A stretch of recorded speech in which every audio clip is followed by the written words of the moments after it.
एक चतुर इंसान की कहानी। एक समय की बात है, एक छोटे से गांव में मोहन नाम का एक चतुर इंसान रहता था। मोहन को उसकी बुद्धिमानी और चतुराई के लिए पूरे गांव में जाना जाता था। उसकी सोचने की क्षमता और समस्या को हल करने की कला अनोखी थी।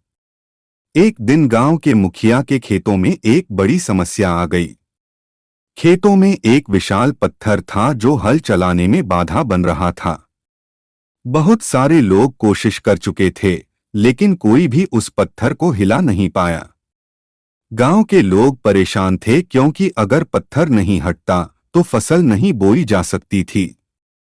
गांव के मुखिया ने मोहन से मदद मांगी। मोहन ने कहा, मैं कल सुबह इस समस्या का हल निकाल दूंगा। अगले दिन सुबह मोहन गांव वालों को साथ लेकर खेत में गया। उसने चारों ओर देखा और गांव के सबसे मजबूत और बड़े पेड़ की मोटी शाखा को काटकर एक लंबी लकड़ी बनाई। फिर उसने उस लकड़ी को पत्थर के नीचे लगा दिया और गांव के कुछ लोगों से कहा कि वे लकड़ी के एक सिरे को ऊपर उठाएं। जैसे ही लोगों ने लकड़ी को ऊपर की ओर धकेला, पत्थर धीरे धीरे हिलने लगा और कुछ ही समय में वह पत्थर अपनी जगह से हट गया। लोग हैरान थे कि इतनी आसानी से पत्थर कैसे हट गया, जिसे वे कई दिनों से हिलाने की कोशिश कर रहे थे। मोहन मुस्कुराते हुए बोला, समस्या कितनी भी बड़ी हो, अगर सही तरीके से सोचें और सही उपकरण का इस्तेमाल करें तो हल मिल सकता है।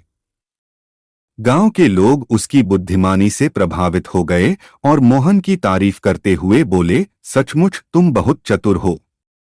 इस तरह मोहन ने अपनी चतुराई से न सिर्फ समस्या हल की, बल्कि गांव वालों को यह भी सिखाया कि समस्याओं का हल चतुराई से सोचने में छिपा होता है, न कि केवल ताकत में।